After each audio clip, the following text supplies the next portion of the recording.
Gente, todo mundo esperando a hora grande do nosso programa, que eu venho anunciando desde sexta-feira aqui, porque vai aparecer um caboclo aqui na tela, eu sou fãzaço dele há muito tempo. Ele é espetacular. E ele escreveu uma crônica sobre uma parte da minha vida, faz bem pouco tempo. Ele nem sabe disso, vai saber agora. Gregório do Vivier. Tá bom, Gregório? Bem-vindo aqui. Rapaz, que honra. Pô, eu que sou seu fã de longa data, estou um tempo bom para participar do seu programa. A Luísa Panunzi, sua filha, sempre me chama. E aproveitar e mandar um abraço para ela, que eu estou um tempão. A Bruna. Bruna? A Bruna, a Luísa é minha prima. Eu fui dar um abraço para ela, mandei errado. Bruna, não tem problema. Bruna, ô Gregório.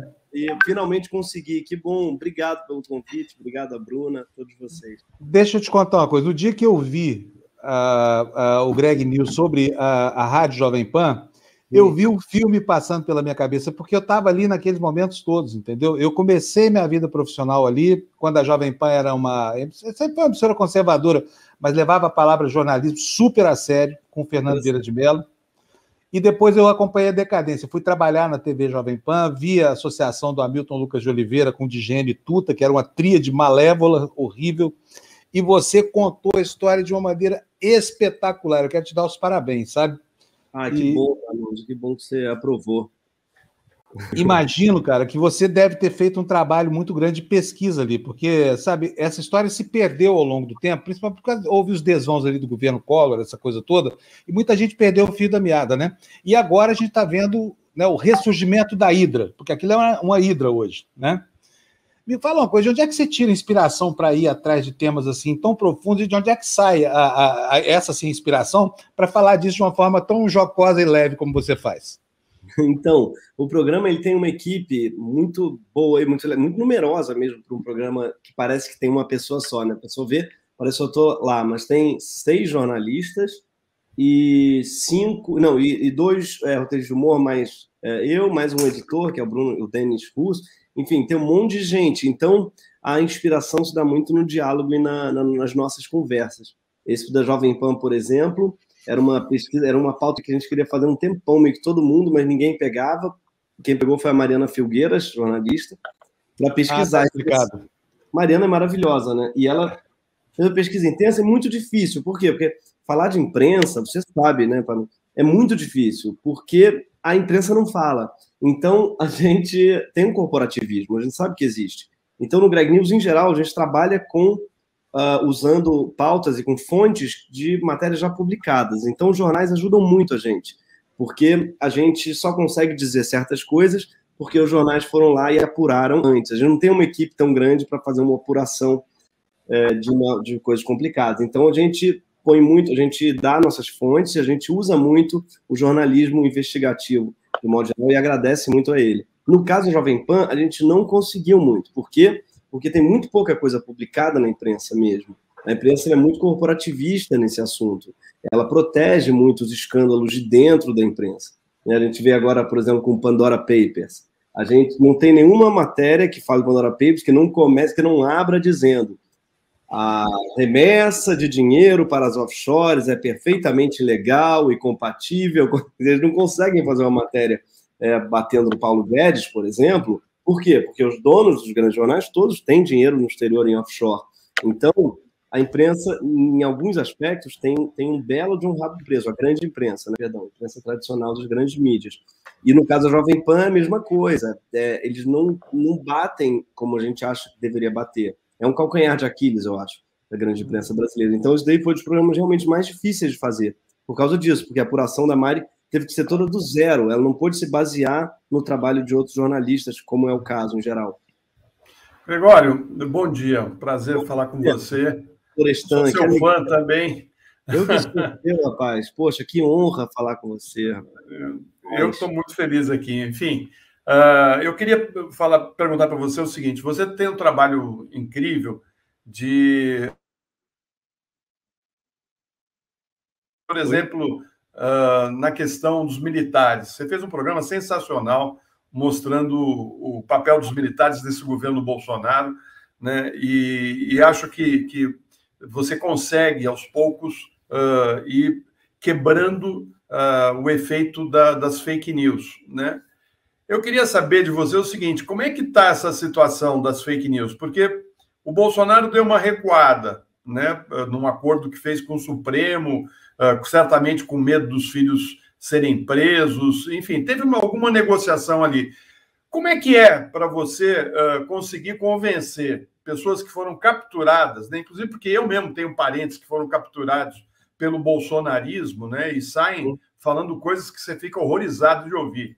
Como é que é isso para você? E se você está conseguindo trazer de volta para a realidade pessoas que estão no mundo paralelo? Rapaz, é muito difícil. Como você deve saber, com as pessoas da sua família e todo mundo que tem né, bolsonaristas no círculo próximo, sabe bem disso. É uma forma de encantamento.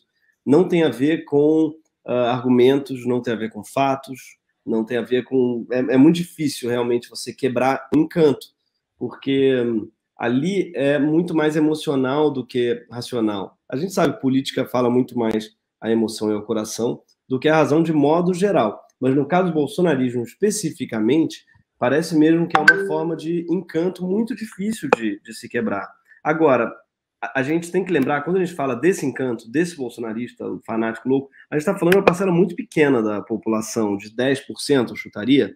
Por que eu digo 10%? Porque na pesquisa lá diz 22%, não é? Mas desses 22%, só 10% são que, acho que está Solano que usa o termo heavy bolsonarista, não, são heavy, usuários heavy, né? Que são aqueles que realmente apoiam todas as medidas do governo e pedem intervenção militar para fechar o STF. É menos de 10%, na verdade, é uma parcela muito pequena que não ganharia nunca uma eleição majoritária. Desses outros 20, tem ali uns 10% que está ali meio por comodidade, porque está junto, mas não para de descer. Por quê? Tem uma hora que a pessoa precisa comer, né? Então ela pode ser bolsonarista que for. Ela está vendo o supermercado dela cada vez pior. Ela está voltando com um carrinho cada vez menos cheio para casa. E eu acho que isso, no fundo, é o que mais muda a cabeça das pessoas. Não sou eu, um programa de humor, não é nada, não. É o fracasso do governo mesmo, né? Porque você pode ser o fanático que for, você precisa pagar as contas. Você precisa abastecer seu carro de gasolina. E a gasolina já sabe o preço que está. Você precisa usar gás para cozinhar. Então, essas coisas eu acho que é o que mais estão mudando a cabeça do brasileiro mesmo. E aí não tem fake news que sustente isso. Porque você vai falar, né, mas isso daí essa coisa que o preço está aumentando, é uma coisa da Globo, sei lá o quê. Não, a pessoa vai lá no mercado e vai ver que está. Então, é muito difícil você sustentar um fake news quando a realidade se impõe de uma forma tão grosseira assim como é o caso da inflação. Então, me parece que a maior furo no bolsonarismo raiz realmente é o próprio fracasso econômico do governo de Paulo Guedes. Gregório, bom dia, prazer tê-lo aqui conosco. Nessa sucessão de absurdos que a gente tem vivido, né, essas falas desastradas, né, essa distopia total, né, que a gente tem vivido nos últimos anos, né, você acabou de falar, né, que é um encantamento, que não adianta a gente argumentar, porque parece que o argumento bate e volta, não é essa a questão, né? E aí, diante desse contexto triste que a gente está vivendo, eu queria que você falasse um pouquinho sobre o papel do humor. Talvez o humor seja uma alternativa, uma saída, né, uma luz no fim do túnel para a gente sair desse encantamento, né, que tomou conta de tantos brasileiros. Perfeito. Eu acho que o humor, ele fura bolhas. O humor, ele tem um comediante que eu adoro, das antigas, né, um humorista, na verdade, que era o Chesterton. O Chesterton tem uma frase boa, diz que enquanto está todo mundo tentando arrombar uma porta, o humor, ele passa por debaixo da fresta. Ele não arromba a fechadura. Então, enquanto a gente tem tabus, a gente tem várias portas que são trancadas, não é? Vários quartos nos quais as pessoas dizem esse quarto não dá para entrar, a porta está trancada. O humor, ele consegue passar por debaixo das frestas e entrar em quartos proibidos. Eu acho que isso daí se dá pelo fato de que ele rompe barreiras, ele tem uma facilidade, humor, que é da empática e da comunicação, né, que faz com que a gente não consiga se armar. Ele, quando é bem feito, ele quebra nossas defesas. O Milor dizia a respeito da música, uma coisa engraçada, ele dizia, a música é a única arte que ataca pelas costas. Ele não falava. E realmente, você está aqui, se uma música lá atrás, te pega. E no caso do humor, tem algo um pouco parecido, que é o humor, ele ataca sem fronteiras, sem defesas, sem barreiras. E então, rir de algo é uma maneira de gostar e de mudar a sua opinião. E voltando àquilo que o Florestan falou, eu acho que às vezes a gente quer trazer o bolsonarista raiz, esse heavy, para o nosso campo, para o socialismo, vamos dizer. E ele está no extremo do extremo. É difícil, você não consegue estar mais à direita do que o bolsonarismo. Eu acho até um absurdo que a Folha não chame até hoje ele de extrema direita. Porque quem está mais à direita do que ele? Não existe. Ele mesmo, pergunta para ele, quem está mais à direita que você? Ele não saberia dizer, porque ele está no extremo mesmo. Você não consegue conceber ninguém com posturas mais... Então, ele está na extrema direita. Você não vai nunca trazer esse usuário, essa pessoa, esse fã de extrema direita para a esquerda. Você tem que, você consegue fazer ele caminhar dentro do leque, dentro do compasso político. Então, se você conseguir fazer com que o bolsonarista, tá, se torne apenas de direita, que ele caminhe no leque, já é uma vitória. E eu acho que o que a gente tenta fazer é trazer as pessoas dentro do leque, sabe? Um pouco mais para a esquerda. Então, o bolsonarista, o que eu tento falar para ele não é abrace, cante a Internacional Socialista e se filie ao PCB. Eu não digo isso. A gente diz assim, olha só, você talvez não seja tão de direita assim. Esse cara está queimando, inclusive, a direita. Você, talvez, por que você não tenta ser... Já conhece o liberalismo? Por que você não tenta ser liberal? Por que você não tenta ir para o liberal, pessoa de direita, e fala, será que você, na verdade, não é a favor também de um estado de bem-estar social? E caminha, de repente, ele vai para o centro. Para a pessoa de centro, fala assim, mas e a reforma agrária? Você não acha que é um direito? Está na Constituição, inclusive, é o direito à terra, o direito à função social da propriedade não está na Constituição? Então, a gente tenta fazer a pessoa ir caminhando aos poucos no leque. Porque, às vezes, se a gente faz um choque de realidade muito grande, a pessoa ela já sabe que está louca, eu não sou comunista, não sou socialista. Então, acho que é muito importante a gente lembrar disso e ir empurrando aos poucos, e trazendo a pessoa aos poucos, assim, dentro do leque. Não é fazer ela caminhar da extrema-direita para a direita é uma grande vitória. Da direita para centro-direita é uma grande vitória, e por aí vai. Mano? Oi, bom dia, Gregório, satisfação entrevistá-lo. Olha só, me chama muita atenção a sensibilidade política do seu programa. Além do conhecimento, da pesquisa, da profundidade das pesquisas, é impressionante a sensibilidade. Eu queria saber um pouquinho de você, como é que é a sua relação com a política, quando começou, você foi de movimento estudantil, você tem parentes na política, eu queria saber um pouquinho de onde vem tanta sensibilidade. Boa pergunta, porque é muito curioso isso, porque quando eu era pequeno, meus pais não são nada da política.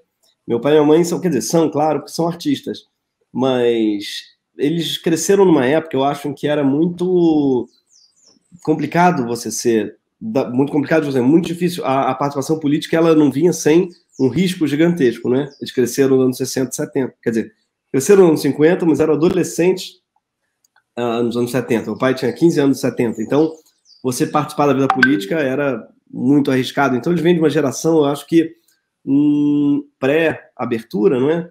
Que eles não tinham uma relação tão como a minha com política, que já cresci vendo o pessoal derrubar o Collor nos anos 90, então eu cresci já entendendo, acho que a participação na vida política era necessária e importante e indispensável até. Então, eu desde pequeno que eu tenho uma paixão muito louca. Minha mãe, uma das primeiras palavras que eu falei foi Brizola. Falei, Brizola, eu gostava de ver o debate. Eu gostava de ver o debate de 89, eu tinha 3 anos. 3 anos eu via e eu adorava, achava aquilo fascinante, aqueles caras. E também era fascinante, né, o debate de 89. Até hoje eu vejo no YouTube de vez em quando. Era outro debate, porque era uma gritaria, tinha o famoso debate filhotes da ditadura. Era um entretenimento puro aquilo ali, 89. Então, acho que foi ali que despertou meu gosto para a política. Assim, eu tinha 3 anos, e a partir de então, eu sempre me fascinou muito o debate. Eu sempre gostei muito de debate, de ver ideias sendo debatidas, mas eu não era necessariamente de esquerda, não. Eu era bem tucano até quando era criança.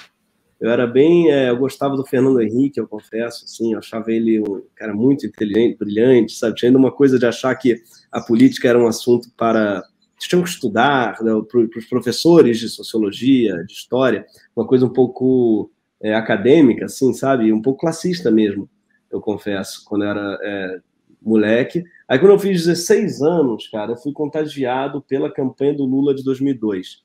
muito bonita, não é? E foi meu primeiro voto. Então, eu, que era tucano até então, eu vi o movimento acontecer, assim, de uns amigos indo, eu vi as pessoas indo, e eu votei no Lula quase por impulso, no sentido de querer participar daquele movimento, e fui para a Cinelândia, e ali eu vi aquela massa de pessoas, tipo, na Cinelândia de vermelho, uma diversidade que eu nunca tinha visto na vida, que eu era criado muito na Zona Sul, e de uma alegria que eu nunca tinha visto na vida, no rosto daquelas pessoas que estavam votando no Lula há sei lá quantos anos e sonhando com aquilo. E foi ali que eu fui muito contagiado por aquele movimento, assim. Foi a primeira vez que eu me senti fazendo parte de algo maior, de um movimento, fazendo parte da história, fazendo a história acontecer, porque eu tinha votado nele, e o cara estava tentando um tempão ser eleito, então acho que a minha geração se acha meio responsável pela eleição do Lula em 2002, porque foi quando a gente começou a votar que ele ganhou, então a gente tinha meio sentimento, assim. E depois fui crítico ao governo Lula nos anos 2000, por causa de... Eu comecei a ver também, claro, a necessidade da realpolitik, então, mais do que a mensalão, até aquela primeira reforma da Previdência, eu lembro que já comecei a ver, puxa, a gente tinha, né, mais uma esperança de mudança que acabou não se concretizando tão rápido, mas hoje eu vejo que foi o que dava. Hoje eu vejo, é engraçado, né, como o governo Bolsonaro tirou da gente até o direito de falar mal do PT, no sentido que eu, que me senti sempre muito crítico ao PT, hoje falo, olha só, gente, olha a comparação. Aqueles aí foram anos mágicos na história do Brasil, e quando você vê o Congresso que a gente tem hoje e tal, foi o que deu para mudar, não é? Mas ali, minha política... Agora, ao mesmo tempo, eu gostava, me interessava, só que eu nunca tinha entrado tão forte na luta política mesmo, quanto no golpe. Acho que foi em 2016 que eu vi que não dava para não falar disso. Então, eu tinha uma crônica na Folha até então, mas eu não falava muito de política porque eu achava que... Eu gosto muito de crônica, e a política, ela contamina um pouco a crônica, no sentido que a gente... O sujeito que vai ler uma crônica, ele, em geral, ele quer uma ilha dentro... A crônica, ela é uma ilha dentro do jornal, que ela tem que dar ao leitor, não diria esperança, mas um ar fresco, uma lufada de ar no meio daquele oceano de notícias desastrosas. Então, eu não gostava de trazer para o leitor de crônica esse universo. Ao mesmo tempo, eu vi que era impossível não trazer, porque a gente está no meio de um caos, a gente está ainda hoje, né? Então, e a crônica, no fundo, ela reflete também o que o autor, o cronista, está passando e pensando e querendo dizer. Então, ali eu comecei a falar e me interessar cada vez mais, e quanto mais você fala, mais você tem que ler sobre, aí é uma espécie de círculo virtuoso ou vicioso, e aí, quando eu vi, estava ali apaixonado pelo assunto também, e fazendo uma rede de amigos muito forte ligados à política, porque quando você também começa a se interessar, hoje em dia meus amigos estão muito nesse campo também, do ativismo, aí fui fazer o Greg News e piorou muito isso daí ainda mais, né? Gregório, olha só, você falou que o humor não arromba portas, que ele passa por baixo, e eu acho o humor uma forma... Lamento muito não ter tido a competência que vocês têm para fazer humor, porque eu acho que é uma forma tão legítima e genuína de descrever a realidade quanto qualquer outra. O nosso mau humor aqui, por exemplo, todo dia, vociferando aqui contra as atrocidades do mundo, com humor ele fica muito mais leve. Agora, o humor nem sempre é bem recebido. Por exemplo, no especial de Natal, nos dois, aliás, né? Vocês passaram, assim, um sufoco louco, botaram fogo lá na produtora. Aliás, engraçado, porque na época o louco do Olavo de Carvalho falou que tinham sido 3 Fábios, os terroristas, que colocaram fogo na produtora. Eu, o Fábio Pochá e o padre Fábio de Bello. Mas, enfim, e aí você fica exposto à sanha das pessoas que não têm nenhum bom humor, que não têm fair play, que não sabem entender a piada, que não entendem a ironia. Como que é viver essa experiência de fazer uma crítica assim, que é tão mal recebida por bolsonaristas num ambiente de tanto risco hoje em dia? Conta para mim como é que cuidado você toma, por exemplo. Rapaz, eu tento não pensar nisso, porque acho que o pior inimigo do humor é o medo, não é? A gente, para fazer humor, precisa de uma liberdade absoluta. Eu acho que quando a gente começa a pensar demais nos riscos e nos perigos do que a gente está fazendo, a gente corre muito o risco de perder a graça. Então, o que eu tenho, claro, no Greg News, por exemplo, é uma segurança jurídica de um departamento que lê o texto e fala, isso aqui é melhor você não falar assim, fala assado. Mas só isso, porque eu acho que uma das coisas que a gente aprendeu no Porta dos Fundos, inclusive, é que a liberdade ela é a maior aliada do humor. Eu acho que o nosso grande ativo no Porta dos Fundos é a liberdade. A gente trabalhava na Globo, todos nós éramos da Globo antes do Porta, né? Eu, Fábio, Ian, todos o João, éramos da Globo e a gente fazia humor que a gente, claro, gostava de fazer e tal, mas não se identificava totalmente. Por quê? Porque a gente não conseguia dizer as coisas que a gente queria. A gente não podia falar sobre política, sobre religião, sobre sexo, sobre marcas específicas, não podia falar, dar nome aos bois. E quando a gente foi no Porta, eu acho que o sucesso se deu muito também, porque lá ou aqui, no Porta, né, na internet, a gente consegue falar o que a gente pensa, sem travas. E fica muito mais engraçado. Eu acho que o humor ele é aliado da liberdade de expressão, da verdade, de você dar nome aos bois. Não existe humor com meias palavras, com papas na língua. Ele precisa mesmo de um livre trânsito, circulação de ideias. Então, eu acho que eu não penso nisso. Eu tento não pensar nos perigos, nesse país maluco que a gente vive, não. Com medo de perder a graça.